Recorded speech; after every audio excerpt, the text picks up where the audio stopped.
Maggie Sullivan pressed both hands flat against that kitchen table and looked those 5 children dead in the eyes. Children who weren't hers, in a house that wasn't hers on a ranch.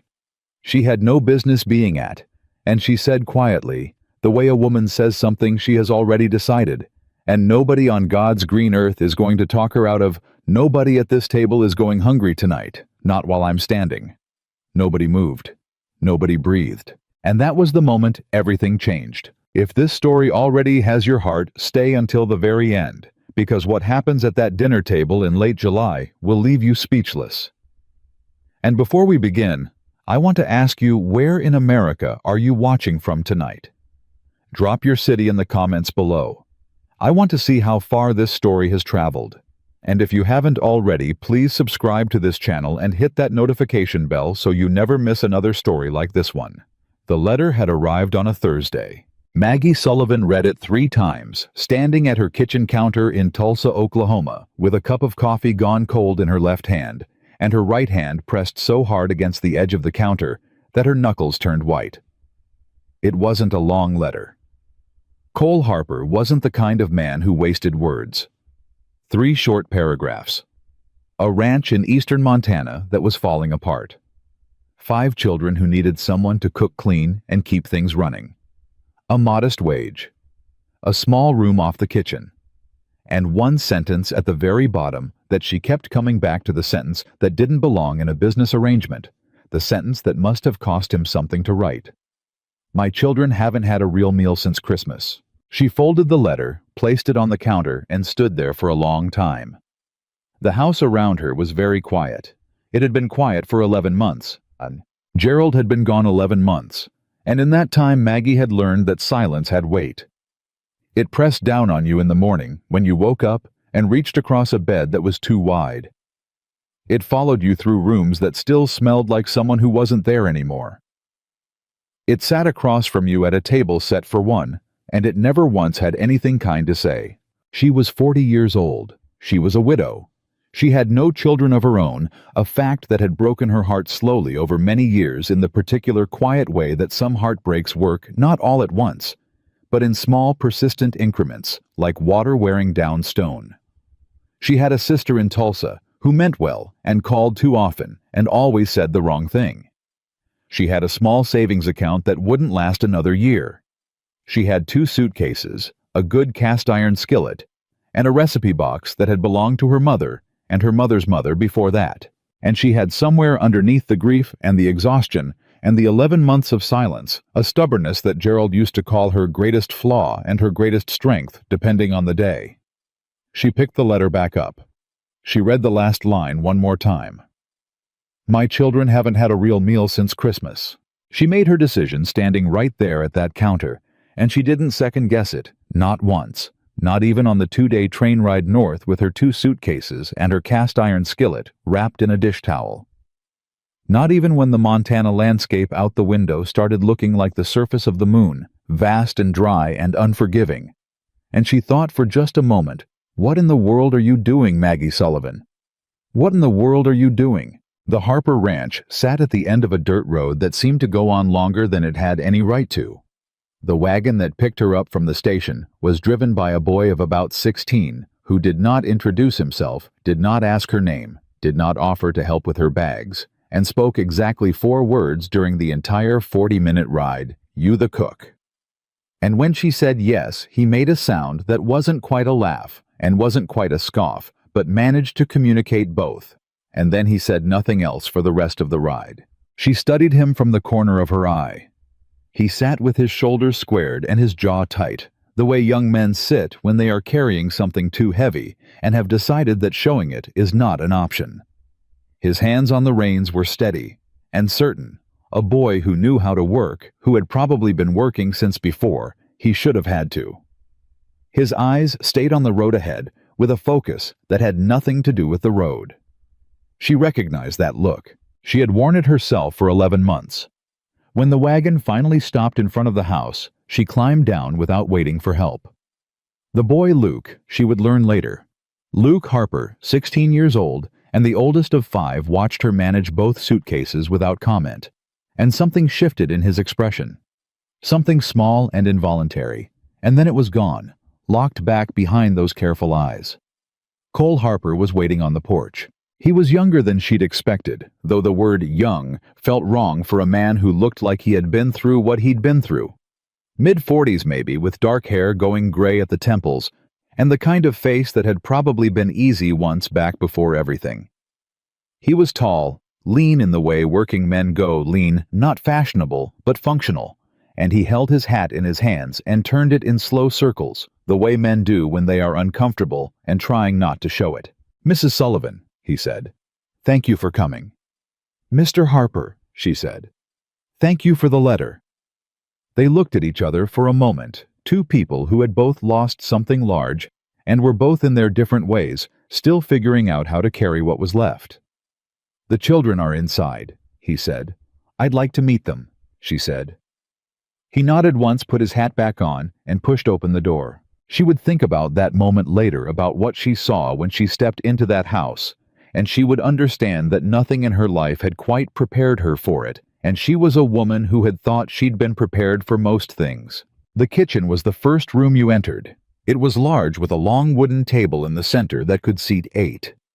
There were 4 children sitting at that table when Maggie walked in: Ethan, Noah, Emma, and Lily.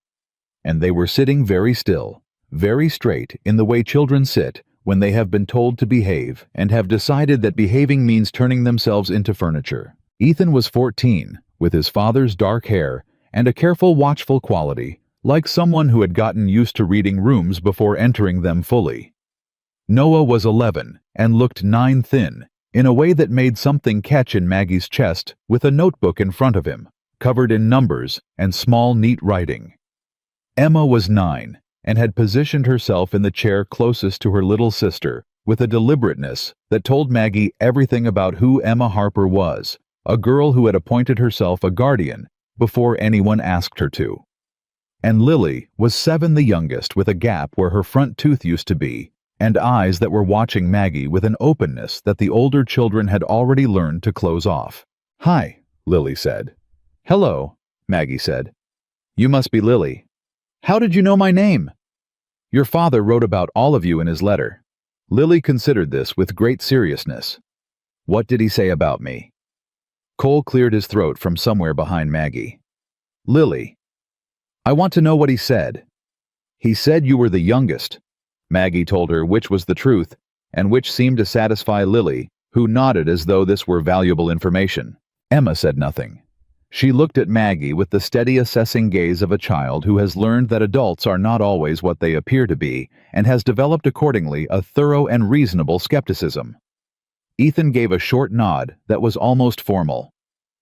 Noah looked up from his notebook, looked at Maggie, looked back at his notebook, and wrote something down. Luke had come in behind her and gone directly to the far corner of the kitchen, where he stood with his arms crossed and his shoulder against the wall watching. "Well," Maggie said to the room in general, "I'm Maggie Sullivan. I've come to cook and help keep things running.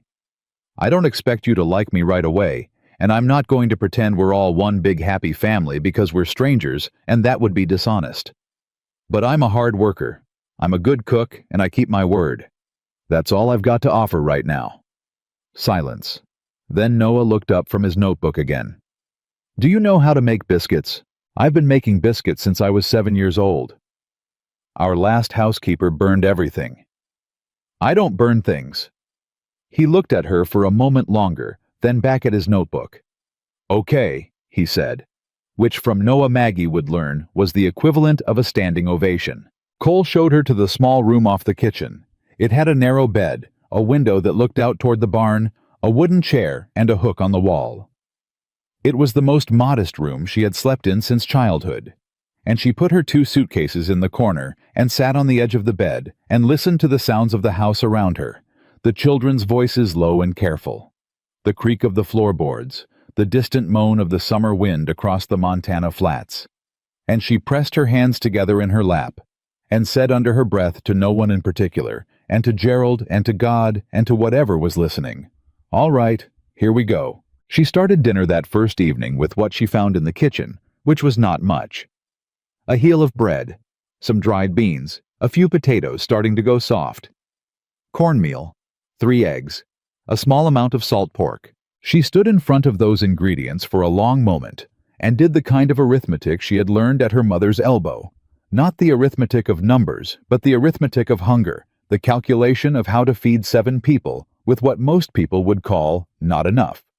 And then she rolled up her sleeves and she got to work. She made bean soup thick enough to stand a spoon in cornbread from scratch, fried the salt pork thin and crisp the way it stretched, furthest sliced the potatoes, and fried them in the drippings. She worked fast and quiet, and when the smells started coming out of that kitchen, she heard the sounds in the rest of the house change. Footsteps, a door opening, then stopping. Emma appeared in the kitchen doorway. She stood there without speaking, watching Maggie work. "You can come in," Maggie said without turning around. Emma didn't move for a moment. Then she came in slowly and sat at the table. "Mama used to make cornbread," she said. Maggie kept her voice steady. "What kind did she make? Sweet, with honey on top." "I make mine savory, but I've got a little honey if you'd like it that way." Emma was quiet. Then, "That's okay." It wasn't acceptance. It wasn't even close to acceptance. But it was something, and Maggie recognized it for what it was. A small door left slightly open, and she didn't push it, didn't grab for it, just noted it and kept cooking. When dinner was on the table, all 6 Harpers sat down. The children arranged themselves in what Maggie understood to be their established positions. Positions built out of habit and grief and the particular way families calcify around a loss. Luke at the far end closest to the door. Ethan next to his father. Noah with his notebook beside his plate. Emma on one side of Lily. An empty chair on the other side of Lily that nobody sat in and nobody mentioned. Maggie served from the stove.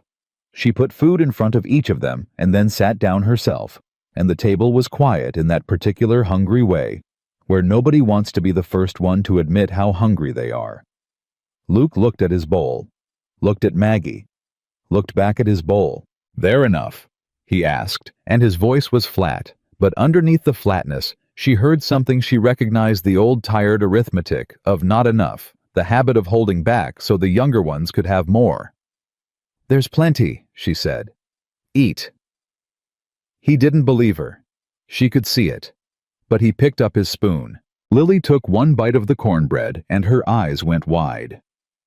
"It's good," she said with the uncomplicated honesty of a 7-year-old, and she said it loudly as though she needed everyone to know immediately. "Lily," Emma said. "But it is." Noah looked up from his bowl. "It actually is," he said in a tone that suggested this surprised him. And something happened at that table that Maggie hadn't planned and hadn't expected, a loosening small and tentative, like the first slight give in a knot that has been pulled too tight for too long. The children ate. Really ate, not the careful rationing she had already begun to suspect was their normal way. Cole ate too quietly, and once he looked up at her across the table with an expression she couldn't fully read, something between exhaustion and something else, something with more warmth in it. And then he looked back at his plate. Only Luke held back. He ate but carefully, and he didn't look at her again, and when he finished, he carried his bowl to the sink himself and went back out to the barn without a word, and the door closed behind him with a deliberate softness that was somehow worse than a slam. Emma watched him go. Then she looked at Maggie.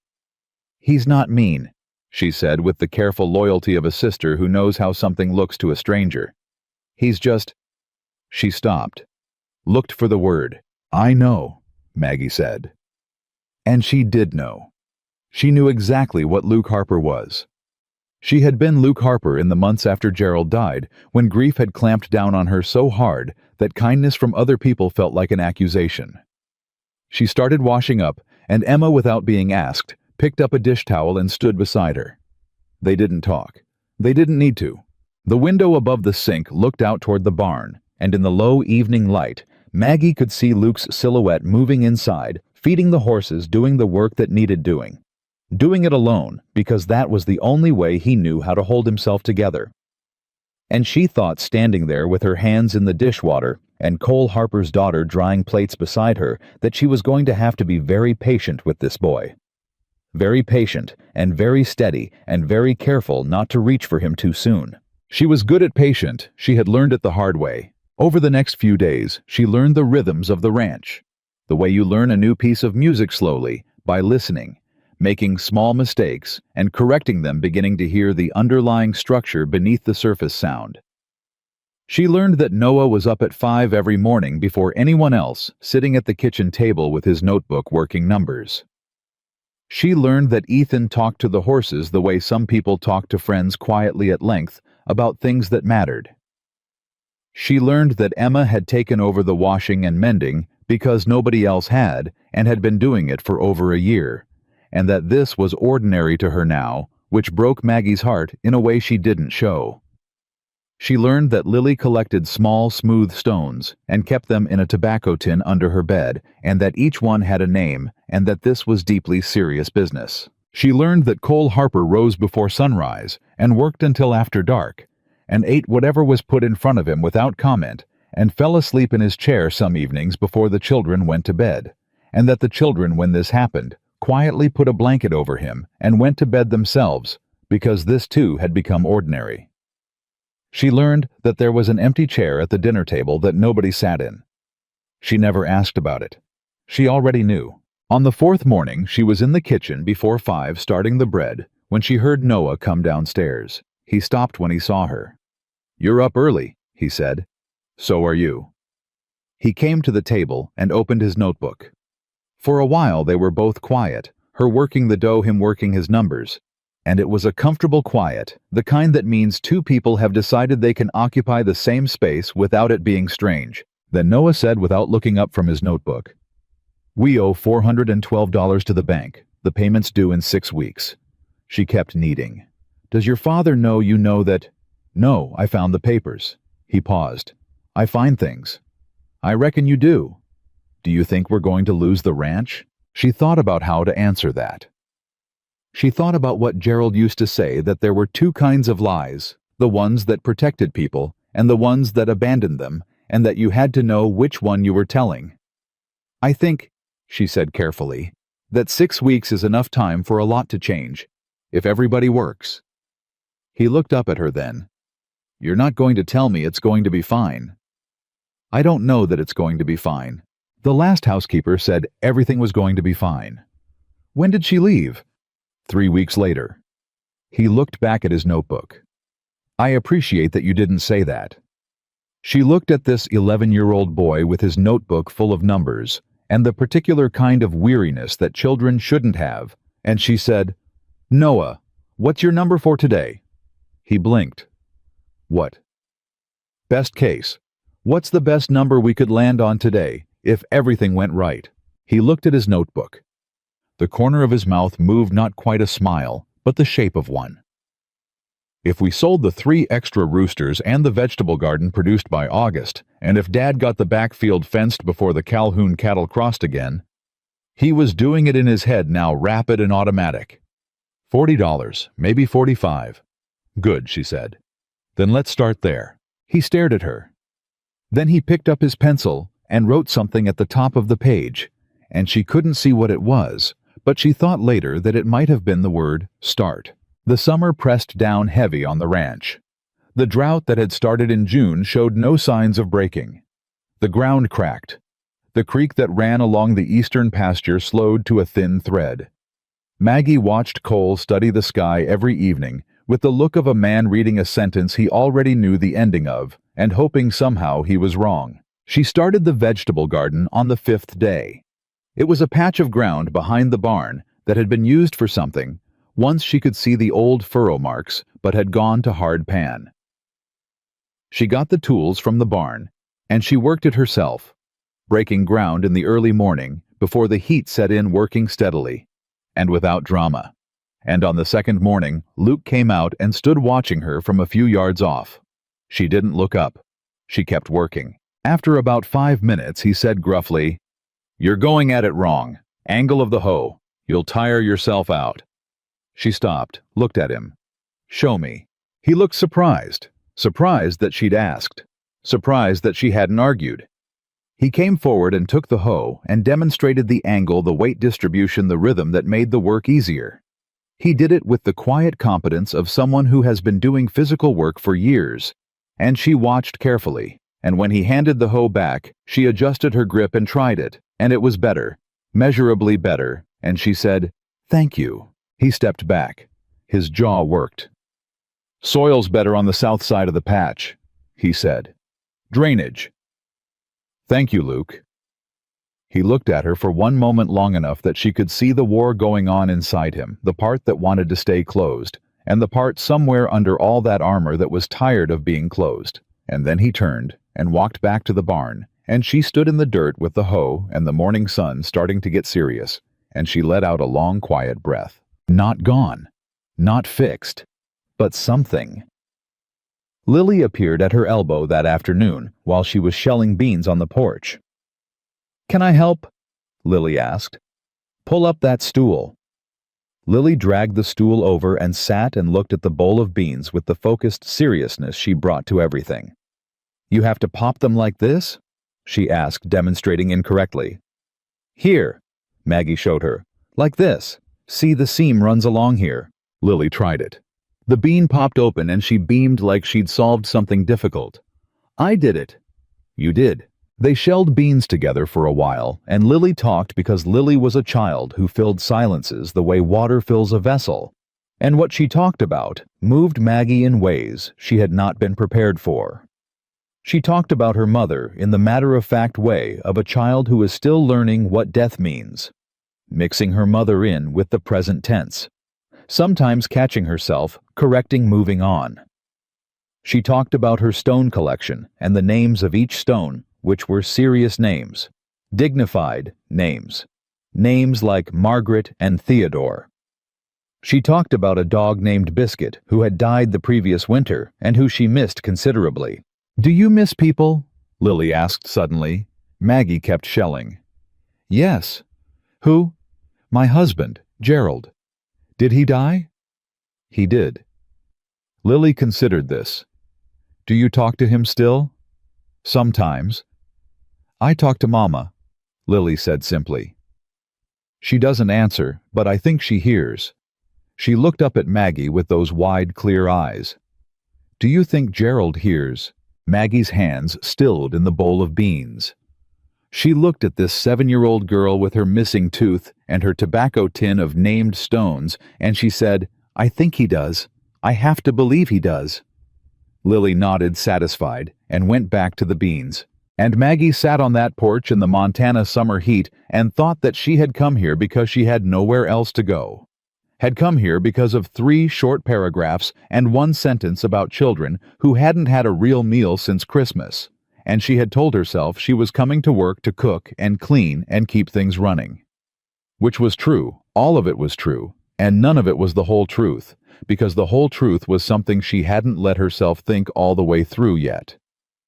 Something about what it means to be needed when you thought you had run out of things to give. She looked down at her hands brown with sun and calloused from the garden work, steady in a bowl of beans, and she thought, "I'm staying." She had already decided. But this was the first time she let herself know it. The morning Luke Harper called her a fool was the morning Maggie Sullivan decided she was done being quiet about it. She had been on the ranch 11 days. 11 days of rising before the sun. 11 days of stretching what little the pantry held into something that resembled 3 meals. 11 days of watching 5 children carry weights that belonged to grown adults while their father worked himself toward a collapse he couldn't afford to have. 11 days of holding her tongue when she wanted to speak, and speaking carefully when she couldn't hold it anymore. And on the morning of the 12th day, Luke came into the kitchen while she was going over Noah's numbers. Noah had shown her his notebook the evening before, spread it open on the table between them like a confession. And he looked at the notebook, and he looked at her, and he said flatly, "That's Dad's business, not yours." "Your brother showed it to me," she said. "Noah's 11. Noah's the only person on this ranch who knows exactly how bad things are. That make you feel better or worse?" His jaw tightened. "You've been here less than 2 weeks." "That's true." "You don't know anything about this ranch or this family. I know the payment's due in 6 weeks, and you're $400 short," she said. "I know the south pasture fence has been down since May. and nobody's had time to fix it because everybody's doing three people's jobs. I know your father hasn't slept more than 4 hours in a row since—" She stopped, chose the next words deliberately. "Since before I got here. And I know you've been doing a man's work since you were 14 years old, and you're tired, Luke, even if you'd rather fall down dead than admit it." The kitchen went very still. He stared at her with those guarded eyes, and she watched the anger move through him like weather fast and visible. And underneath the anger, something else that she recognized because she had felt it herself, the raw, exhausted relief of being seen by someone who was not going to look away. "You don't know me," he said. His voice was quieter now. "No," she agreed. "But I'm learning." He stood there another moment. Then he picked up his hat from the hook by the door and walked out, and the door didn't slam, and she took that as something. She spread Noah's notebook flat on the table and got to work. The first thing she did was make a list. Not the list of what they didn't have. That list was long and demoralizing, and Noah had already made it in his careful, precise hand, with totals underlined twice. She made the list of what they did have. The vegetable garden that was starting to come up. The 3 excess roosters Luke had mentioned. The back corner of the barn where old equipment had been sitting untouched for what looked like years. A smokehouse she'd noticed that wasn't being used. 24 laying hens producing more eggs than the family could eat. She took the list to Cole at noon when he came in from the north field. He stood at the kitchen sink washing his hands, and she put the list on the counter beside him and waited while he read it. He read it slowly, then read it again. "What am I looking at?" he said. "A starting point," she said. "The eggs alone, if you're not selling them, you should be. There's a general store in town, Callahan's. Does Callahan buy eggs?" Cole dried his hands. "I don't know. Never asked." "Ask," she said. "The roosters, same thing. The equipment in the back of the barn, some of that looks fixable. Fixed equipment is worth more than broken equipment, and Ethan's good with his hands. I've watched him." She paused. "The smokehouse. If we can get a hog—" "We can't afford a hog." "Not buy one. The Larson place, are they still running pigs?" Cole looked at her. "How do you know about the Larsons?" "Lily talks," Maggie said simply. Something moved across his face that might have been the beginning of a smile. "She does." "Tom Larson owes you something." The almost smile faded. "He's a neighbor." "Does he owe you something, Mr. Harper?" A pause.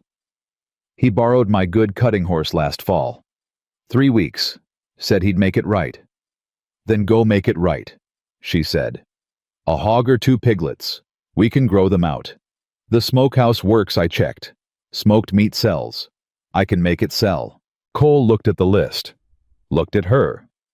She could see him doing the same calculation she had done, not the numbers, but the question underneath the numbers, which was whether he could afford to hope that any of this would actually work, because hope, when you've been let down enough times, starts to feel like its own particular kind of risk.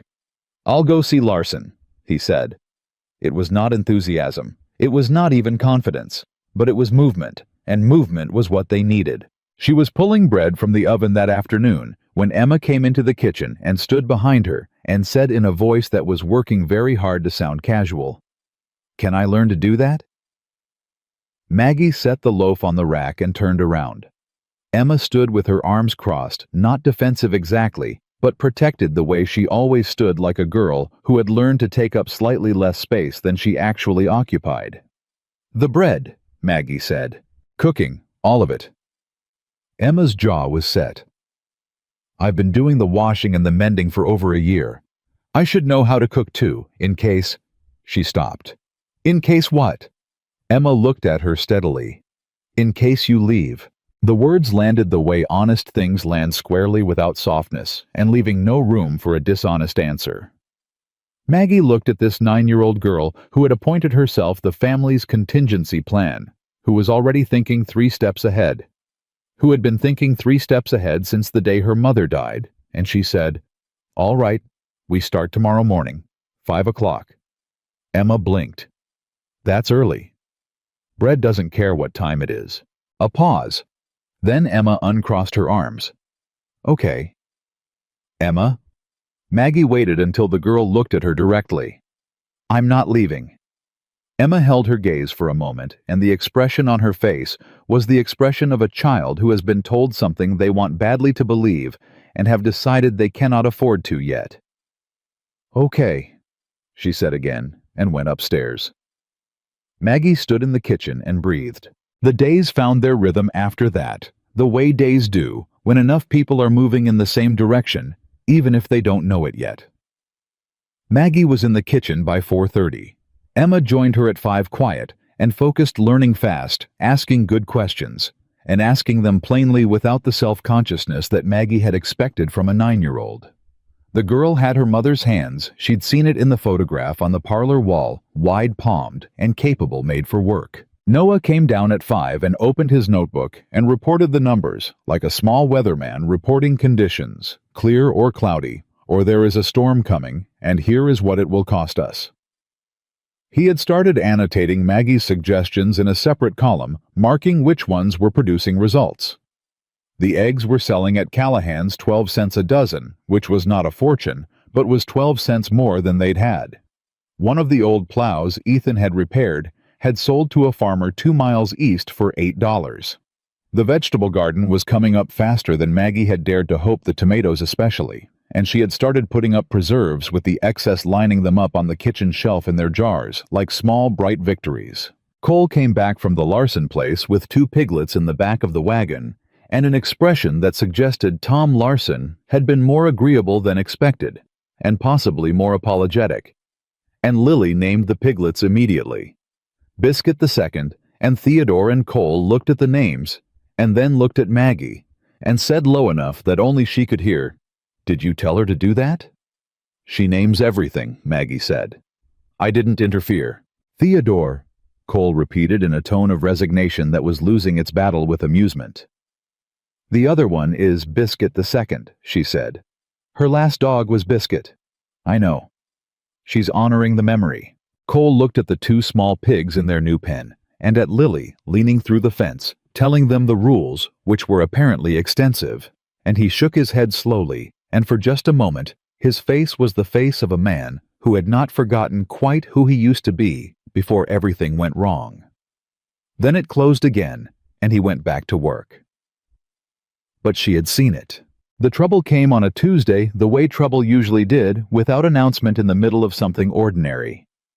Maggie was in the kitchen preserving tomatoes when she heard the wagon coming up the road, and didn't think anything of it until she heard Luke's voice outside, sharp and tight, which was different from his normal flatness, and then Cole's voice lower, and then a third voice she didn't recognize. She kept working, but she listened. The third voice belonged to a man named Garrett from the bank in town. She pieced this together from what drifted through the window. Not all of it, just enough. The words, "payment schedule," and 30 days, and "extension cannot be guaranteed." And then Cole's voice saying something she couldn't hear, and the banker's voice coming back with the particular smooth finality of a man who is delivering bad news, and has made his peace with delivering it. Then the wagon left, and the yard went quiet, and after a few minutes, Cole came into the kitchen. He stood in the doorway for a moment, not speaking. She kept her hands moving over the tomatoes. She did not look up because she understood that a man like Cole Harper needed a moment before he could say a thing like this out loud. "They've moved the deadline," he said. 30 days. Not 6 weeks. 30 days. She set down the tomato in her hand. "How much short are we?" $240. Even with everything... He stopped. "Even with everything we've been doing, it's not enough." The kitchen was very quiet. Outside, she could hear Lily's voice still explaining the rules to Theodore, and the sound of Ethan somewhere in the barn, and the ordinary sounds of a place that did not yet know what had just happened to it. "All right," Maggie said. Cole looked at her. "All right." "Sit down, Mr. Harper." "Maggie, sit down," she said, and something in her voice made him sit. She poured coffee and put it in front of him and sat across from him and put her hands flat on the table and looked at him directly. "We have 30 days. That's 30 days more than we had yesterday if the deadline had already passed. So we start there. $240 is a number, she said. And numbers can be worked. Noah's been working numbers since before I got here, and he's better at it than you're giving him credit for. She paused. You need to talk to your son. Cole looked up. Not about the ranch, she said. Or not only about the ranch. He knows everything, Cole. He's been carrying it alone because he thought you didn't want him to know. And you've been carrying it alone because you thought he couldn't handle it. And you've both been wrong. He stared at her. She had used his first name. She hadn't done that before, and she heard it herself. The small shift it made, the way it landed differently between them, and she didn't take it back. He's 11, Cole said. He's already doing the work of someone twice that, she said. Give him the credit of being honest with him. He can handle it.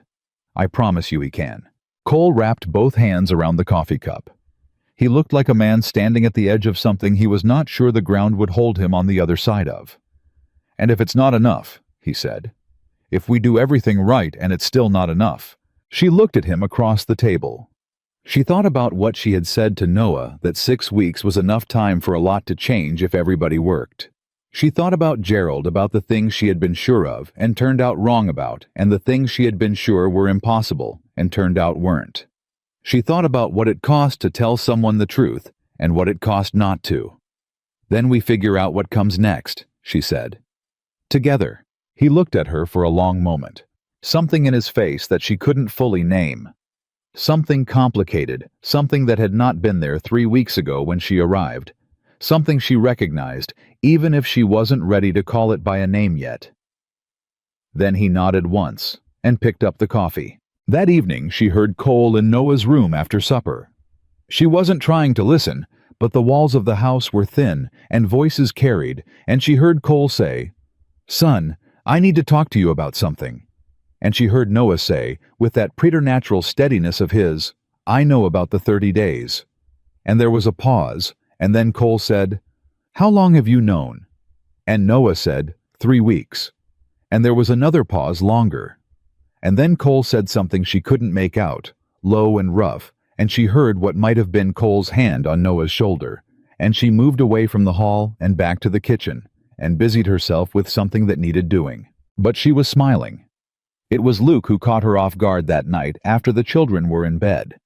She was at the kitchen table with Noah's notebook going over columns when she heard the back door and looked up, and Luke was standing there still in his work clothes, looking like a man who has made a decision he hasn't quite finished making.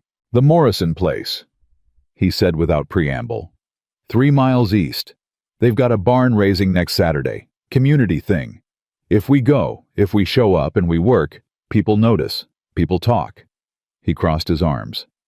Could get us some goodwill. Maybe some business. She looked at him carefully.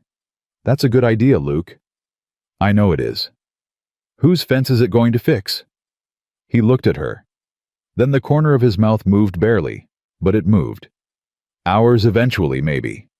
If we do it right. Then let's do it right, she said. He stood there a moment longer, arms still crossed, jaw still set, but something in his posture had shifted by 3 degrees, not open, not ready to be open, but no longer braced against the possibility of it. Then he said gruffly, The biscuits this morning, they were good. He walked back out before she could respond. She sat at the table in the quiet kitchen with Noah's notebook and the lamp burning low and the sounds of the ranch settling into the night around her.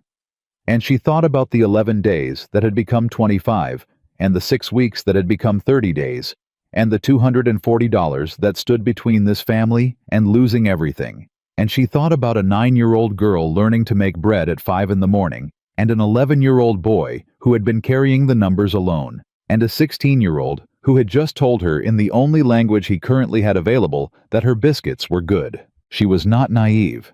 She knew 30 days was not a lot of time. She knew $240 was not a small number for people in their position. She knew that wanting something to work out was not the same as it working out, and that love, the kind that held a broken family together, was not a feeling, but a series of choices made daily in the face of uncertainty. But she also knew this something was moving in this house. Something that had been stopped was moving again. and she had been part of starting it, and that mattered, and she was going to hold on to that, because there were 30 days left, and she needed everything she had.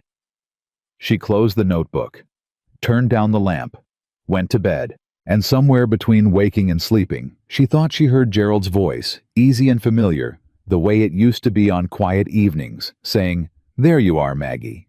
There you are."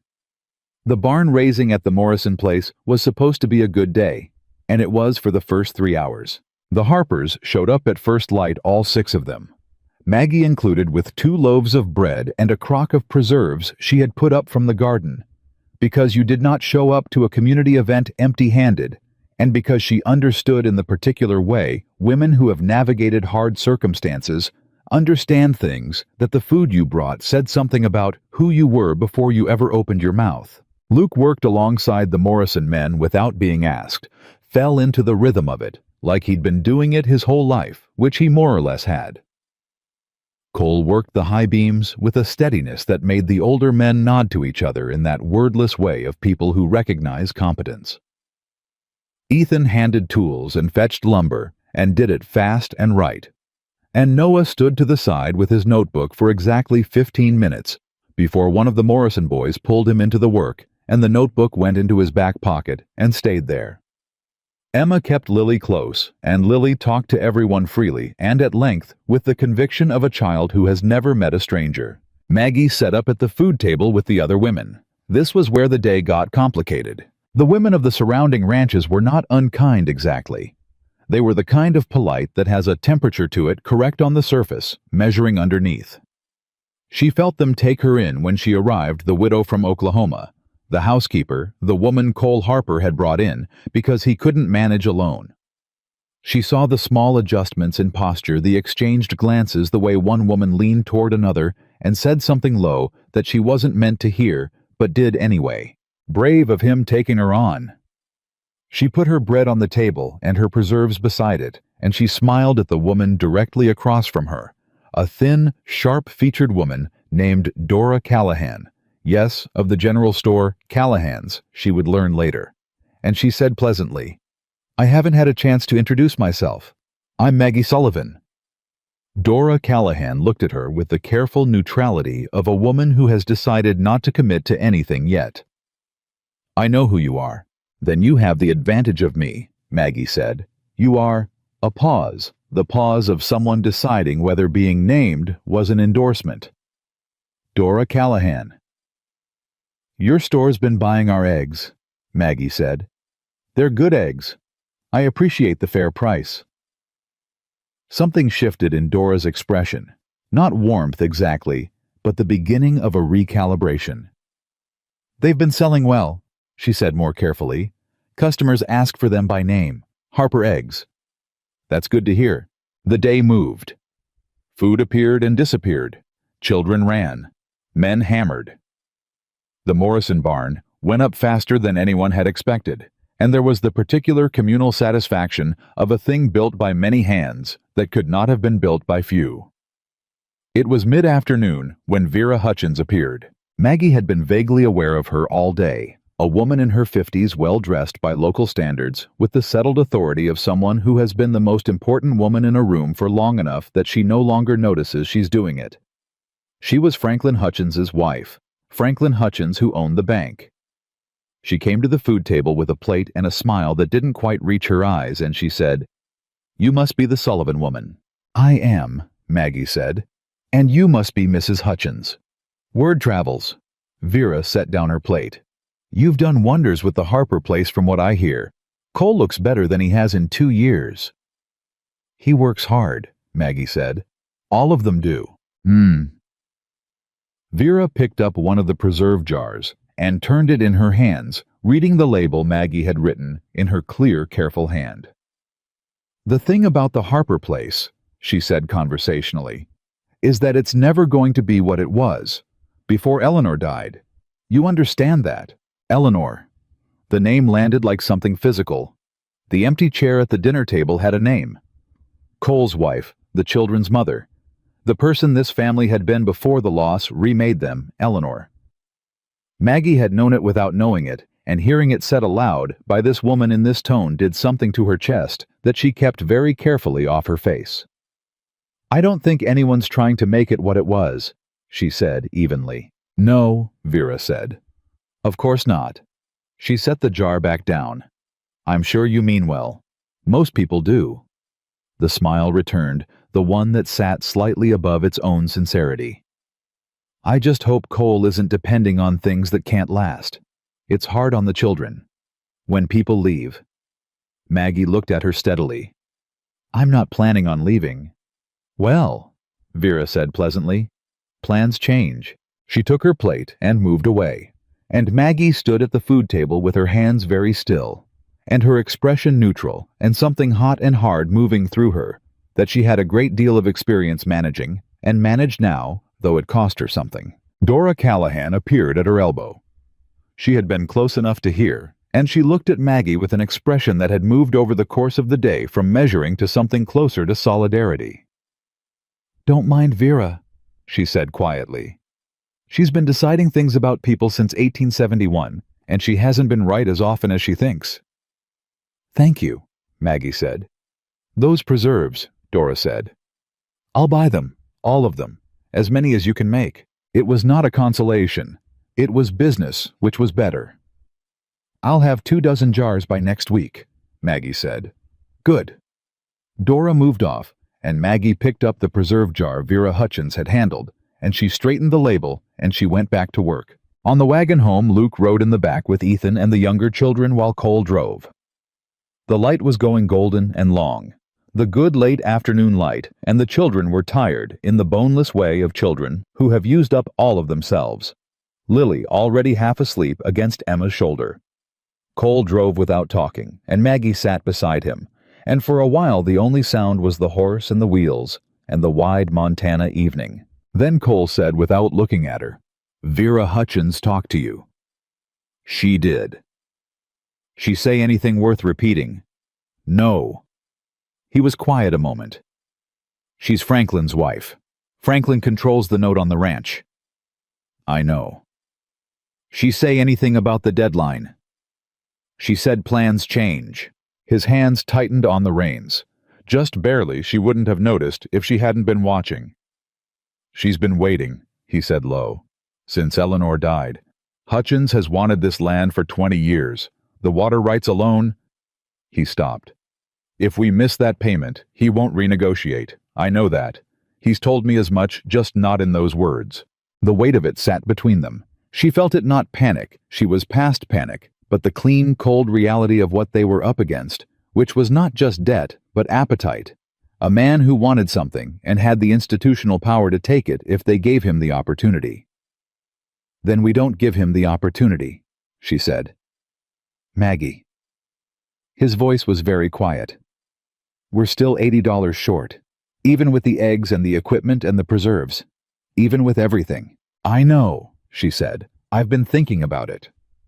And she had been turning it over for 3 days, the numbers and what they meant and what they didn't account for, and she had come to something she hadn't said aloud yet, because saying it meant she was committing to a thing she wasn't entirely sure she had the right to commit to. But she had made her decision the day she sat on that porch shelling beans with Lily, and it wasn't going back. "I have some savings," she said. "From when Gerald died. It's not much. $83. Cole turned and looked at her.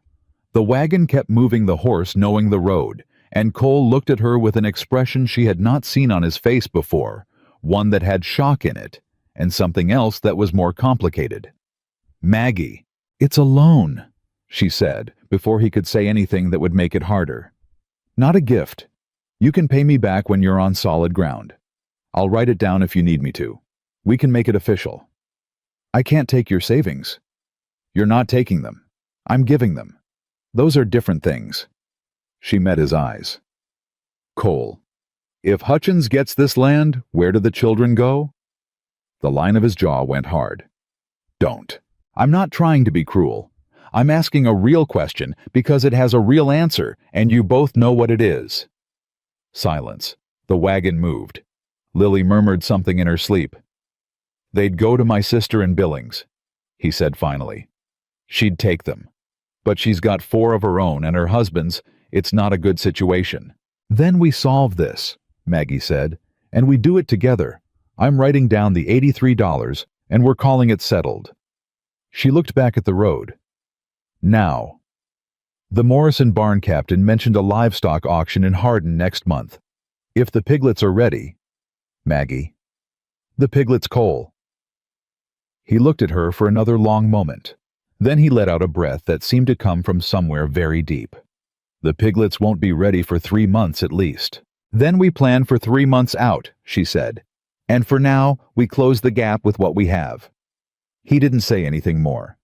But after a few minutes, the hand closest to her on the seat moved, and his knuckle brushed the back of her hand lightly, the way something accidental happens, that isn't quite accidental, and she didn't move away, and neither did he, and they rode the rest of the way home in a silence that was different from the one they'd started with. The storm came on a Thursday night. It had been building all day. She could feel it in the air, that charged, pressurized feeling that people who have lived close to weather learn to read.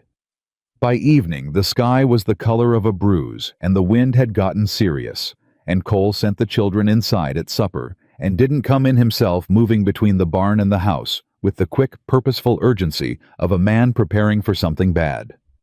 By midnight, it was bad.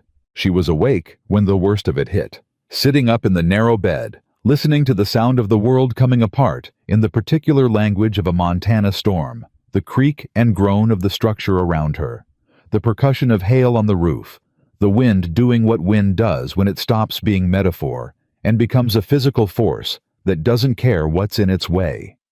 And then, through all of it, she heard Cole shout something outside, and then Luke's voice answering, and she was out of bed and moving, before she'd made a conscious decision. She pulled on her boots and her coat and went out the back door into the teeth of it.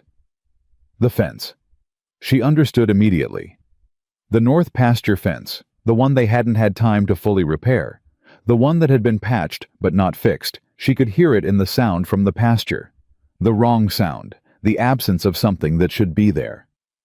Cole was already at the gate lantern in hand, Luke 10 yards behind him, and she pushed into the wind toward them. "Fence is down!" Cole shouted over the noise of it. "On the north end. The cattle." "How many?" she called back. "Can't see yet." Luke had a second lantern, and he was already moving north along the fence line, not asking, not waiting. Just going, and Cole went after him, and Maggie went too, because there was no question of not going. They found 7 cattle out. 3 had wandered only a short distance. Cole and Luke got them turned and moving back without too much difficulty. The other 4 had gone further, spooked by the storm, and she helped work them back. She hadn't driven cattle since she was a girl visiting her uncle's farm in Kansas. But the body remembered things, and the cattle were more interested in getting back to shelter than the humans were eventually. And by 2 in the morning, all 7 were in, and the fence was temporarily patched with whatever they could work with in the dark and the wind. They stood in the barn, after all 3 of them, wet through, catching their breath. Luke looked at her. He was soaked to the skin, his hair flat against his forehead, and he looked at her with an expression she had never seen from him before. Open, unguarded, as though the storm had stripped something off him, along with the dry. "You didn't have to come out," he said. "I know," she said. He looked at her another moment. Then he turned away and started checking the horses, and she heard him quietly, not quite under his breath, say, "Thank you, ma'am." She pretended she hadn't heard. Some things were better received than acknowledged. Cole touched her arm as she turned to go back to the house. His grip was brief and firm, the grip of a man who has things he means to say and cannot find where to start. He stopped, started again. "You're going to get sick being out in this." "I won't," she said. "Maggie." "I don't get sick," she said. "I haven't got time for it." He almost laughed. Not quite, but almost. She heard it in the exhale, in the brief, unguarded something that crossed his face before he pulled it back. "Go inside," he said. "I'll be in when I'm sure the barn's secure." She went in. She changed out of the wet clothes. She made coffee because it was what she knew how to do, and because something in her hands needed to be doing something. She stood in the kitchen, and she thought about the fence and the cattle and the $83 from Gerald's life insurance that she was going to hand over to a man she had known for less than a month, and she thought about Eleanor Harper's empty chair and Vera Hutchins' smile and Noah's notebook full of numbers, and she thought about the moment in the wagon when Cole's knuckle had brushed the back of her hand. She thought about all of it, and she did not sort it into categories or try to make it simple, because it was not simple, and she had been through enough to know that the things that matter rarely are. Cole came in at 3:30.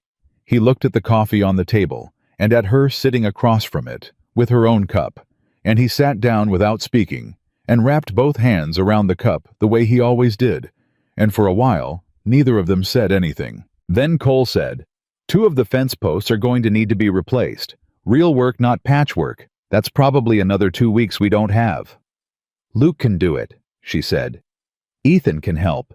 I can, Maggie." He looked at her across the table. His voice was not harsh. It was the opposite of harsh. It was a voice that had come from somewhere he did not usually open. "What did we do before you got here?" She held his gaze.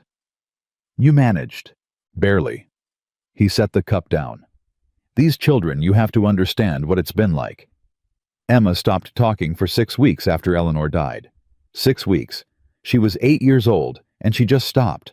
Noah started keeping those numbers because he needed to feel like he had some control over something. Lily cried every night for 4 months, and He stopped, put his hand over his mouth for a moment, took it away. "I didn't know what to do. I am their father, and I did not know what to do." She did not offer him comfort too fast. She had learned that some confessions needed room. "And then you came," he said. "And you just started. You didn't wait for permission. You didn't ask if it was all right. You just looked at what needed doing and you did it. And the children—" His voice changed. "Luke said you were a fool. Did you know that the first week? He said it to Ethan when he thought I couldn't hear." "I know," she said. "He told me himself, more or less." "He was wrong," Cole said. "He was scared," she said. "Same thing mostly in a 16-year-old boy." Cole looked at her. The kitchen lamp threw long shadows, and outside the storm was beginning to ease the wind, dropping from a roar to a sustained moan, and the house around them was quiet, with the particular quiet of a place where children sleep. He looked at her the way she had caught him looking at her a few times before, carefully, and with something in it she recognized but hadn't named, and this time he did not look away. "I need to tell you something," he said. She waited. "When I wrote that letter," he said, "I was desperate. I want to be honest about that. I wasn't thinking about you. I was thinking about the children and the ranch and how I was drowning and needed someone to keep things together. That's the truth of why I wrote it." "I know," she said quietly. "But that's not—" He stopped. "That's not the only thing anymore." The kitchen held still around them, the way certain moments do, as though the air itself is paying attention. She put her hands around her coffee cup. She thought about what she was going to say, and she said it plainly because she was 40 years old, and had buried a husband, and had come to a strange ranch in a strange state, with 2 suitcases and a broken heart, and she had no energy left for saying things sideways. "I know that too, Cole," she said, "and I'm not going anywhere. So we don't need to solve that tonight on top of everything else." He looked at her for a long moment. Something in his face settled. Not disappointment. She did not think it was disappointment, but something like relief. The particular relief of a person who has been braced for a hard landing and found the ground softer than they expected. "No," he said. "I reckon we don't." They drank their coffee. Outside, the storm went on diminishing. And in the morning there would be fence posts to replace and numbers to work, and a deadline that was now 22 days away, and none of it was solved and none of it was easy. But something else was true too. Something she could feel in the kitchen around her, like a change in temperature in the sleeping house with the rain going softer on the roof, and the man across the table who had just told her as directly as he knew how that she mattered to more than just the work. She had come with 2 suitcases and nowhere to go. She was starting to think for the first time in 11 months that she had somewhere to stay. 22 days. That was what they had left when the storm cleared and the mud dried, and the reality of things settled back over the Harper Ranch like a second weather system, quieter than the first, but no less serious. 22 days, and the fence post to replace, and the number in Noah's notebook that still needed closing, and a banker in town whose wife had smiled at Maggie Sullivan with the patience of a woman who believed she already knew how the story ended. Maggie woke the morning after the storm and did not allow herself to lie in bed thinking about it. That was the rule she had made for herself in the 11 months since Gerald died. You get 5 minutes in the morning. Just 5 to feel the full weight of whatever is pressing on you, and then you get up and you get moving because the weight doesn't lift while you're lying under it. She was in the kitchen by 4:15. Noah was already there. He was sitting at the table with his notebook open, and 2 columns of numbers running side by side, and he looked up when she came in and said without preamble, "I've been recalculating. With your $83 and the preserve money from Callahan's, we're at $206. We need $240. We're still $34 short." She looked at him for a moment, this 11-year-old boy with the shadows under his eyes and the pencil worn down to a stub between his fingers. Then she put the coffee on and sat across from him. "Show me." He turned the notebook around. She studied the columns. He had been meticulous, every source of income documented, every expense accounted for, the arithmetic checked and rechecked until there were small gray smudges where he'd erased and rewritten. She followed the logic of it, and the logic was sound, and the gap was real, and $34 was $34. "The eggs," she said. "This week's count isn't in here yet. 8 dozen, 12 cents each. That's 96 cents. He had already done it in his head. Still $33.04 short. "The preserves I'm putting up this week. Maybe $4 if Callahan takes all of them." She sat back. 22 days, she said, thinking out loud, not at him. 22 days, he confirmed, as though the number needed 2 people to hold it. She looked at him across the table. "Noah, has your father talked to any of the other ranchers about the situation?" "No." Flat and certain. "He wouldn't." "Why not?" Noah looked at her with the patience of someone explaining something obvious to someone who should already know it. "Because Harper men don't ask for help. That's—" He paused. "That's just how it is."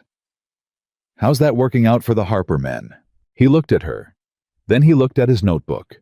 Then he said very quietly, "Not great." She reached across and put her hand over the notebook, not closing it, just covering the numbers for a moment, because she needed him to look at her and not at the arithmetic. "Here is what I want you to do today," she said. "Not the numbers. Just today. I want you to go find Ethan and help him with the fence posts. Physical work. Give your head a rest from this." "But Noah," he closed his mouth. "The numbers will be there tonight," she said. "They'll be the same numbers they are right now, and we'll look at them together tonight, you and me and your father. But right now, I need you to go be 11 years old for about 4 hours. Can you do that?" He considered this with the seriousness he brought to everything. Then he picked up his notebook, stood up and said, "I'll tell Ethan you said to take a break from the numbers." "That's not what I—" She stopped. He was already at the door, and the corner of his mouth had done that small, almost smile, and she pointed at him, and he went out before she could say anything else. She was smiling before the door closed. Cole found her mid-morning in the kitchen putting up the next batch of preserves. He stood in the doorway in his work clothes and his hat, and he looked at her with the look he'd had since the night of the storm. Not different exactly, but closer to the surface, like something that had been underground had come up to where it could be seen. "Tom Larson came by this morning," he said. She kept working. "What did he want?" "To help with the fence. Brought 2 of his men." Cole paused. "I didn't ask him." "I know." He looked at her. "Maggie." "I may have mentioned it to his wife at the Morrison barn raising," she said. "In passing." "In passing." "We were talking about fences generally. It came up." He stood there with his arms crossed and something working in his face that was not quite exasperation and not quite admiration, but lived in the territory between them. "You can't just—" "Cole." She turned to face him. Your neighbor owed you a debt and had no way of knowing you needed it called in because Harper men don't ask for help. So I made it possible for him to help without you having to ask. That's not the same as asking. A long pause. That is exactly the same as asking, he said. Agree to disagree, she said, and turned back to the preserves. She heard him exhale that breath she was learning, the one that meant he was losing an argument he'd already known he was going to lose. The fence will be done by tomorrow, he said. Good, she said. Then Ethan can get back to the equipment in the barn. The Morrison man mentioned someone over in Roundup looking for a working disc harrow. How do you know what a disc harrow is? I grew up on a farm in Oklahoma coal. I know what everything is. This time, she heard the actual sound of it, a short laugh, real and unguarded, and then immediately suppressed, and she kept her face forward, so he couldn't see her expression, which would have told him too much. He left without saying anything else, and she heard him crossing the yard calling something to Tom Larson's men. His voice lighter than it had been this morning, and she allowed herself privately to feel good about that. It was Lily who found the letter. Maggie was setting the table for lunch when Lily came running in from the road, face flushed, and hair escaping every direction, holding a folded paper like it was something important, which it turned out to be. Man in a wagon left this at the gate, Lily announced breathlessly. He had a good horse. Maggie looked at the letter. It was addressed to Cole Harper, and the return mark was the Cattlemen's Trust in town, not Hutchins's bank. The other one, the smaller one on the east end of Main Street, that Maggie had quietly been learning about. She set it on the table by Cole's plate and said nothing to Lily except, "Thank you, sweetheart." And Lily accepted this and went to wash her hands with the full confidence of someone who has performed an important service. Cole read the letter at lunch. The table was its usual configuration, all 6 of them. The children talking across each other, Luke eating with the focused efficiency of someone burning a great many calories. Ethan asking Noah something about angles, and Noah answering him without looking up from the mental calculation he was apparently running. And then Cole went still, and the stillness was different from his normal stillness, and Maggie noticed it, and Luke noticed it, and then Luke's fork stopped moving. "Dad," Luke said. Cole looked up. He looked at Maggie first, which said something neither of them acknowledged. Then he looked around the table at his children, all 5 of them the various configurations of his own face looking back at him, and he said, "The Cattlemen's Trust is offering a consolidation loan. Lower interest than Hutchins. 30-day bridge." Silence. Noah's pencil came out. "What are the terms?" "Noah," Emma said. "It's a fair question," Luke said. "I don't know all the terms yet," Cole said. "I'd have to go in and talk to them." "When?" Noah said. "Tomorrow." Cole folded the letter, set it beside his plate. "I don't want to get ahead of this. It might be nothing." "It's not nothing," Noah said. "A bridge loan at lower interest means we could make the Hutchins payment with what we have and restructure the remainder over Noah." Cole's voice was firm but not unkind. "Tomorrow." Noah pressed his lips together, put the pencil down, picked up his fork. It was the most restrained thing Maggie had ever seen an 11-year-old do. She met Cole's eyes across the table and did not say anything because nothing needed saying. Someone had made a call to the Cattlemen's Trust.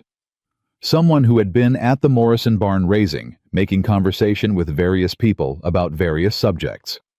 Someone who knew that Franklin Hutchins had been waiting 20 years for Harper water rights and understood that a man with institutional power could be countered sometimes with a different institution. Cole looked at her with the expression of a man who has figured something out and is deciding whether to say it.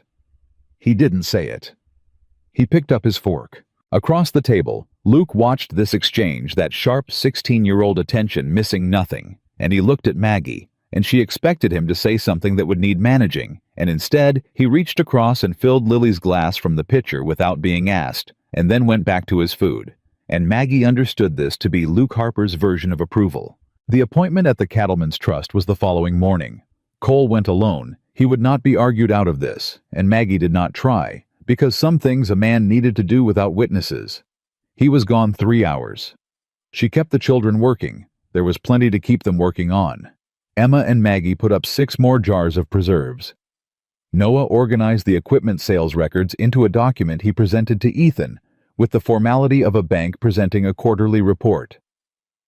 Luke and Tom Larson's men finished the fence, and Luke came in for water, looking like someone who had physically left something outside that he'd been carrying a long time. He stood at the sink and drank the whole glass and then filled it again and stood there holding it and said to the kitchen at large, "Fence is done."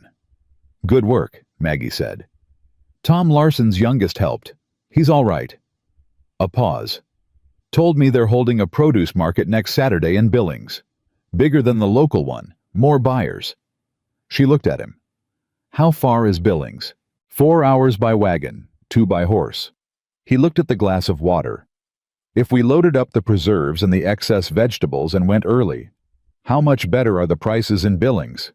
"Tom's boy says near double what Callahan pays." "Double."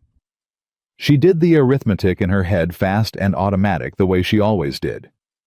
If she had 24 jars ready, and the garden was producing what she thought it was producing, she looked at Noah, who had appeared in the kitchen doorway, and she said, "If I have 24 jars of preserves and 30 pounds of tomatoes and whatever else is ready from the garden by Saturday, and the Billings market prices are double Callahan's." Noah was already moving. He was at the table with his notebook in 12 seconds. She watched the pencil move. She watched his face. She watched the moment he got to the number. He looked up. $41, maybe 47 if the tomatoes are ripe. Luke set down his glass. He looked at Noah. He looked at Maggie. "That closes it," he said. "It closes it," she said.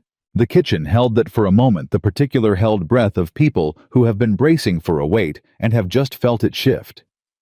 Then Luke said, "I'll drive the wagon." She had not asked him. He had not offered exactly. He had declared the way 16-year-old boys declare things when they have decided to do something and need it not to look like they're doing it because someone matters to them. She understood the language perfectly. 4 o'clock Saturday morning, she said. "We'll need to leave by 4:30. "I'll have the wagon ready at 4, he said, and walked back out to the yard. Emma was standing in the hall having heard all of it, and she looked at Maggie with those level 9-year-old eyes. "Luke never drives the wagon anywhere he doesn't have to," she said. "I know," Maggie said. "He likes you," Emma said in the tone of a child delivering a verdict. "Don't tell him that," Maggie said. Emma almost smiled. "I won't."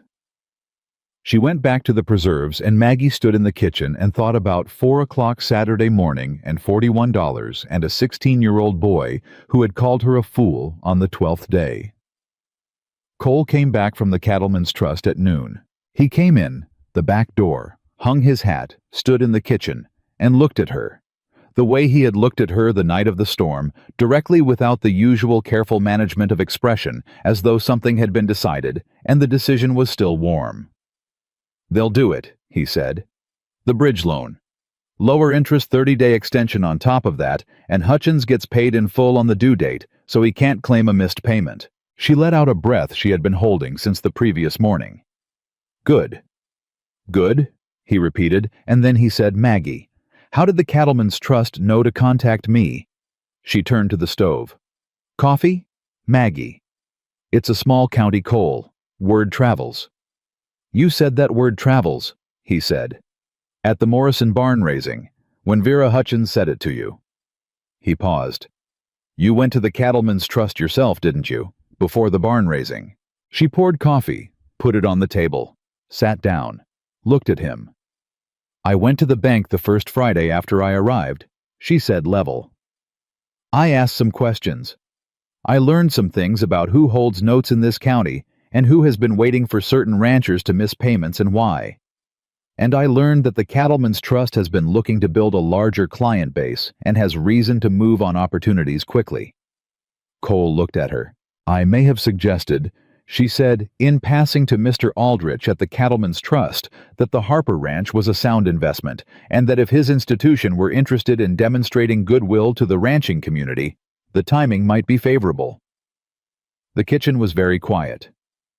"You've been working this since the first Friday," Cole said. "I've been working everything since the first Friday," she said. He sat down across from her. He looked at the coffee. He looked at her. "Why didn't you tell me?" "Because you would have told me not to," she said. "And you would have been wrong." He sat with that for a long moment. Outside, she could hear Noah's voice and Ethan's voice, and the sound of work being done, the ordinary sound of the ranch going forward. She watched Cole's face move through things pride, which was the hardest one she knew for a man like him to get past, and then something else, something that came up from underneath the pride, and was quieter and more real. "Eleanor used to do that," he said. His voice was different. "See the whole board. 5 moves ahead." He looked at the table. "I'd get stuck on the problem in front of me, and she'd already be working the solution." Maggie held still. She understood that this was not a comparison. She understood it was something more precise than that it was Cole Harper telling her in the only words he had currently available that she had earned a particular kind of recognition. "She sounds like she was remarkable," Maggie said. She was. He picked up the coffee cup. "You are too, in your own way. Different. But..." He stopped. Found the word. "Real. You're real, Maggie. There's nothing you do that's for show." She looked at him across the table. She thought about the $83 from Gerald's insurance, and the trip to the Cattleman's Trust on the first Friday, and the barn raising, and Vera Hutchins's smile, and Noah's notebook, and Luke driving the wagon to Billings at 4 in the morning because he had decided she mattered and couldn't say it. "Saturday," she said. "Luke and I are taking the wagon to the Billings produce market. If Noah's numbers are right, we close the remaining gap." Cole looked at her. "Luke's driving you to Billings." He offered. He sat back. And then, finally, fully without catching it and pulling it back, Cole Harper smiled. It was a real smile, wide and sudden, the smile of the man he must have been before Eleanor died. The man who was still in there, under everything that had happened to him. And it changed his face entirely. And Maggie looked at that smile and felt something shift in her chest that she was going to have to think about later alone in the narrow room off the kitchen. "Well," he said. "All right then."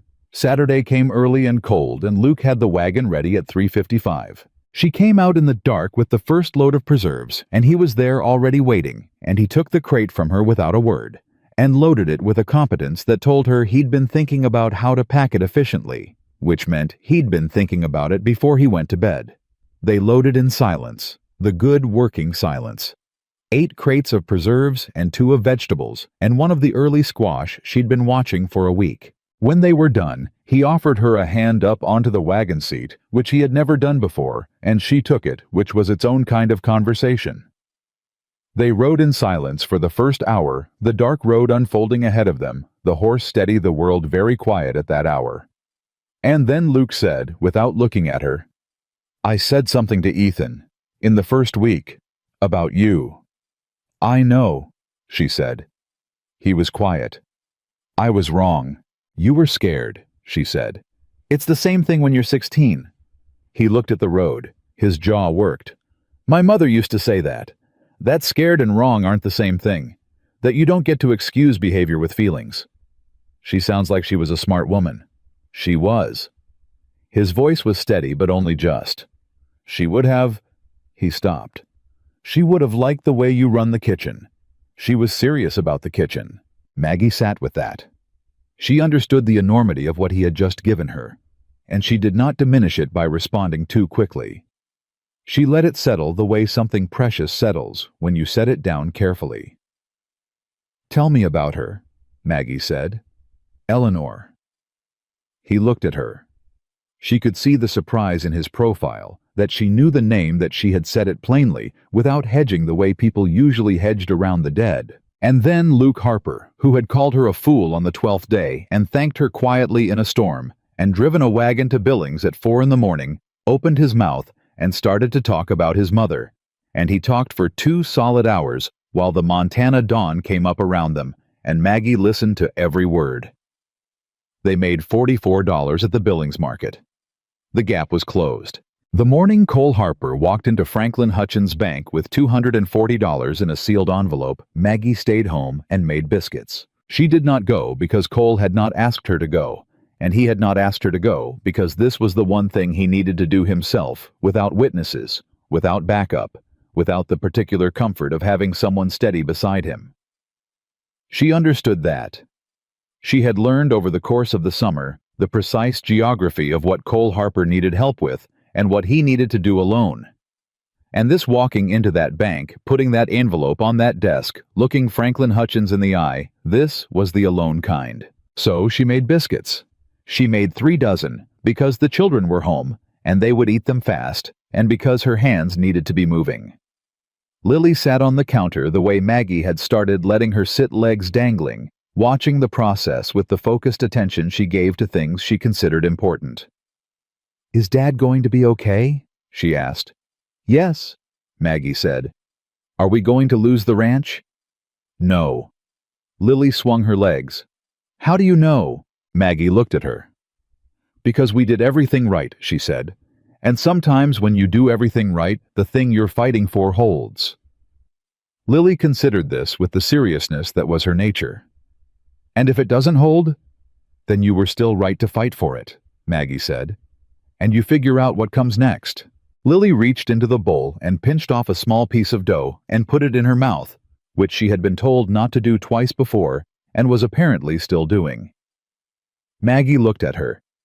Lily looked back with the clear-eyed innocence of someone who had made a calculated decision. "It's good," Lily said. "I know," Maggie said, and went back to work. Cole was back by noon. He came in the back door, same as he always did, and hung his hat, same as he always did.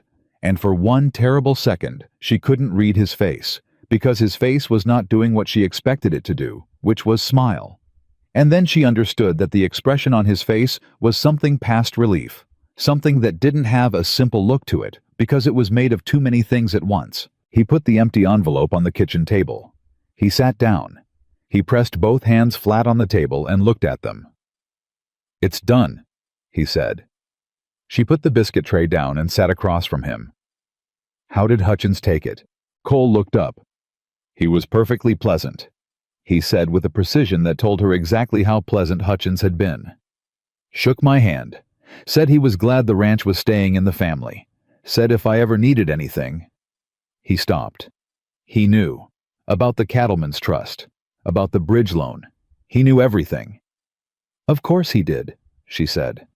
"Small county. He's going to come after us another way," Cole said. "Maybe not this year, maybe not next, but he wants this land and he's patient." "Then we'll be ready," she said. "By the time he tries again, the ranch will be in better shape than it was when I arrived, and we'll know what he looks like when he's moving, and we'll have people in this county who know us, and who we know." She paused. "He's patient. We can be patient too." Cole looked at her across the table. "You're already thinking about the next one." "I'm always thinking about the next one," she said. "Ask Noah." Something moved across his face, that warmth she had learned to recognize, the one that lived underneath everything else, the one that appeared when he stopped remembering to manage it. He reached across the table and put his hand over hers. Not briefly this time, not the accidental brush of knuckles in a wagon at dusk, but deliberately, with intention, his large rough hand covering both of hers where they rested on the table. "Maggie," he said. She looked at him. "I don't know how to say what I want to say," he said. "I want you to know that. I've never been good at this. Eleanor used to say I communicated best through fence mending, and I think she was right." "You're doing fine," Maggie said. "I'm trying to tell you that this isn't—" He stopped, started again. "That you aren't just the cook. Haven't been since about the 3rd day, if I'm being honest with myself. And I've been telling myself it wasn't the right time. It was too soon. You'd just lost Gerald. I'd just lost Eleanor. The children weren't ready." "Cole." "I'm still talking." "I know, I'm letting you. I'm letting." He looked at her. The kitchen was quiet around them, the biscuits cooling on the rack, the morning going soft and ordinary outside the window. "I don't want you to leave," he said simply. "Not because of the children, though God knows they need you. Not because of the ranch. Because He looked at their hands on the table. "Because I wake up in the morning and the first thing I think about is whether you're already in the kitchen, or if I'm going to be the first one up, and that's the most alive I've felt since Eleanor died, and I don't want to go back to the other way." The kitchen held very still. She turned her hands over under his, so they were palm up, and she held his hands the way you hold something you mean to keep. "I'm not leaving," she said. "I told Emma that on the second week. I told you the night of the storm. I'm going to keep saying it as many times as it takes for everybody in this house to believe it." "I believe it," he said. "Good," she said. "Then we don't have to talk about it anymore today." He almost laughed, that real unguarded sound she had been collecting all summer, like Lily collected stones. "You're the most direct woman I've ever met." "Gerald used to say that like it was a flaw," she said. "It's not a flaw," Cole said. She squeezed his hands once and stood up. "The biscuits are getting cold," she said. "Go get the children."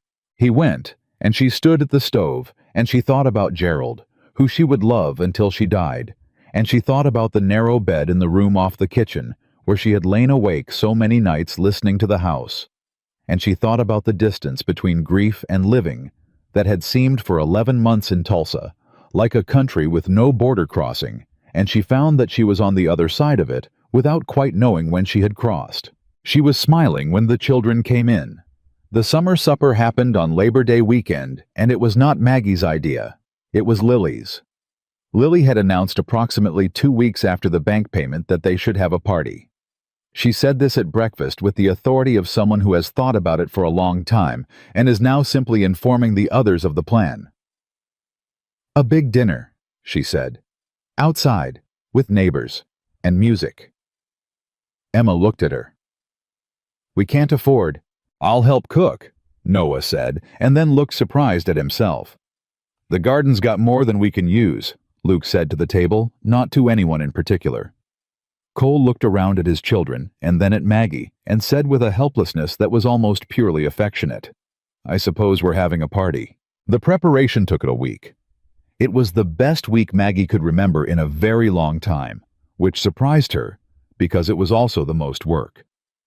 The whole family moved through it together, each person doing the thing they were best at.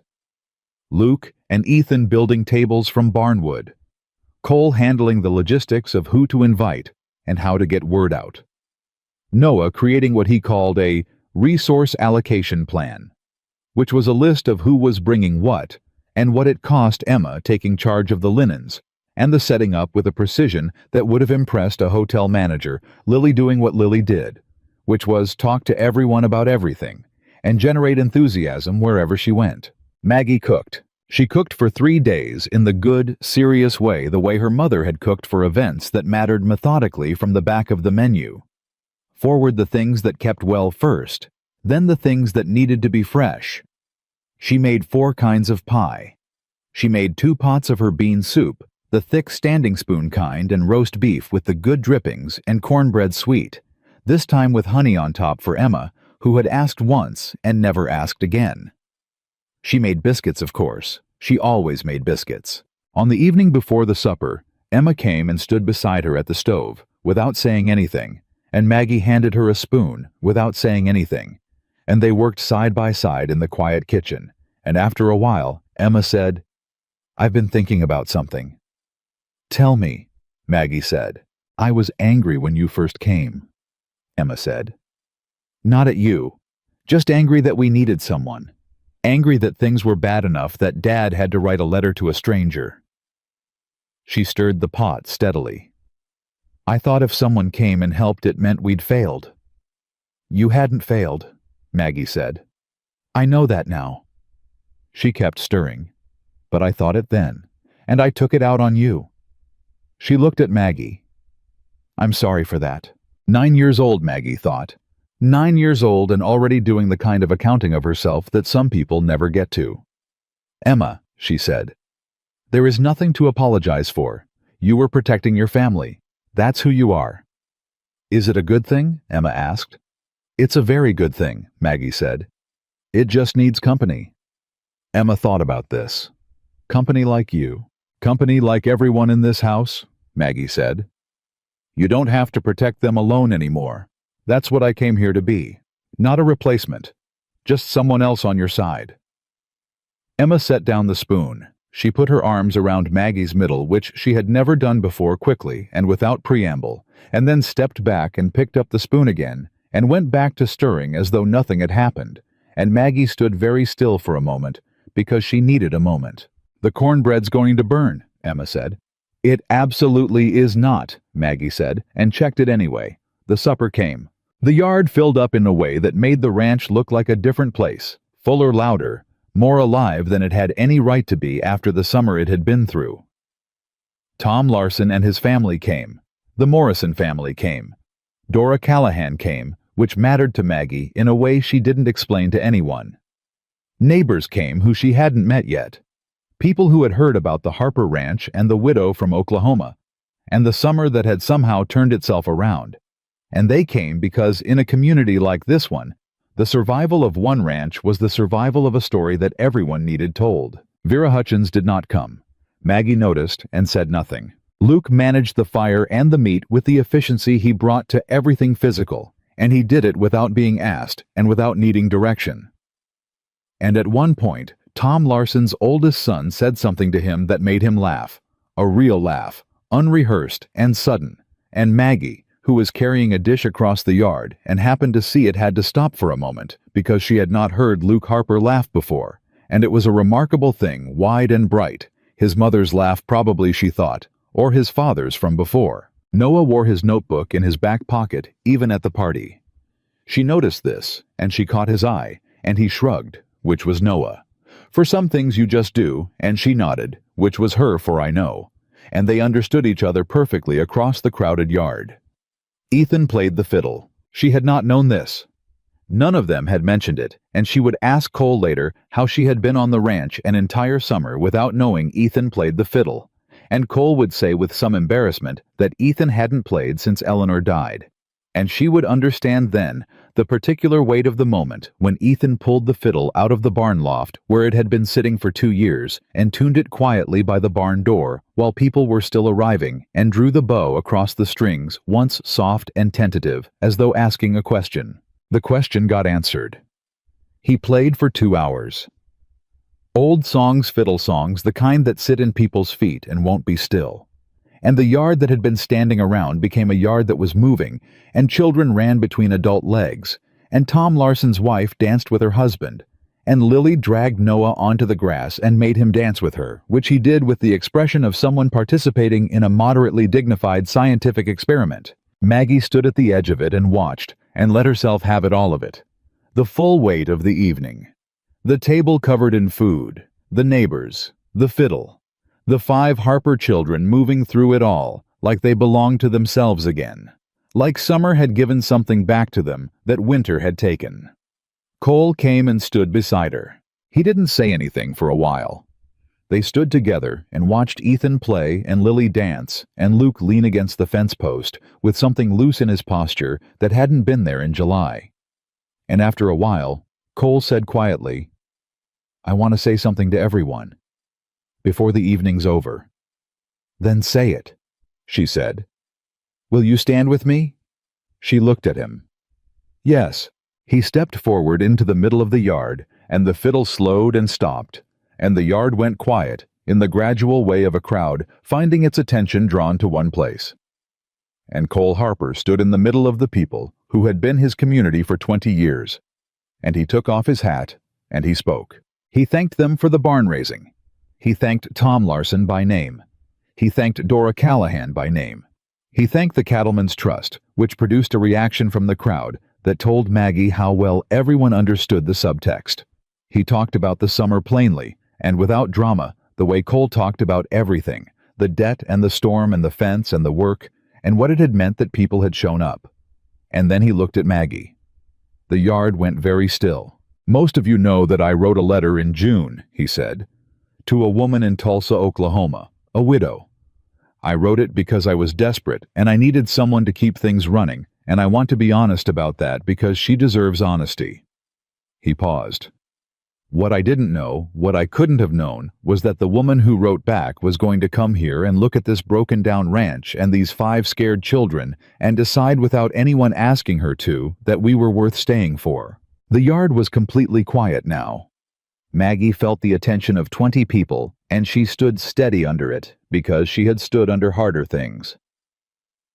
"We thought we needed someone to save this ranch," Cole said. "What we needed was someone to bring us back to each other." He held her gaze. She did that, without making a fuss about it, without asking for credit, just worked, every single day. He stepped toward her. He extended his hand, and she took it, and the yard erupted in something warm and collective that she felt in her whole body and could not quite name. Luke started it. He put 2 fingers in his mouth and produced a whistle that could have turned cattle at a distance, and Emma covered her ears, and Lily threw both arms up, and Noah put his notebook away fully and completely, sliding it into his back pocket and leaving it there, which was the most eloquent thing he did all evening. Cole held her hand and looked at her in front of everyone, and didn't look away. Later, when the neighbors had gone home, and the yard was quiet, and the children were inside, some of them sleeping, and some of them almost sleeping, she and Cole sat on the porch in the good dark, and listened to the ranch settle around them, the way old places do at the end of a hard day, the creak and sigh of something that has been through a lot and is still standing. "Ethan played tonight," she said. "He did," Cole said. "When did he stop playing after Eleanor?" "The week after," Cole said. "Put the fiddle in the loft and I didn't push it. Thought it would come back when he was ready." He was quiet a moment. "Took 2 years and a widow from Oklahoma." She looked at him. He was looking at the yard, at the tables they hadn't yet taken down at the place where the evening had happened. "What do you want, Cole?" she said. "Not from the ranch, not for the children.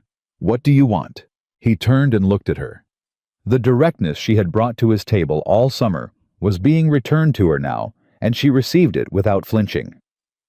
"You," he said. "I want you to stay. Permanently. I know it's soon, and I know there are things to talk about, and I know you lost Gerald less than a year ago, and I'm not asking you to replace anything." "Stop," she said gently. He stopped. "Yes," she said. The words sat between them, simple and final and large. He reached over and took her hand again, and she let him hold it. And they sat on the porch of the Harper Ranch in the Montana dark.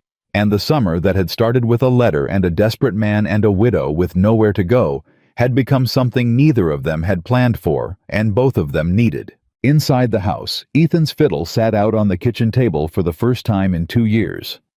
Emma had put it there, covered it carefully with a dish towel to keep off the dust, because Emma thought of things like that, because Emma was that kind of person, and because tomorrow Ethan was going to want to play again, and she intended to make sure everything was ready. On the other side of the kitchen wall, in the narrow room off the kitchen, the 2 suitcases sat in the corner where Maggie had put them on the first day.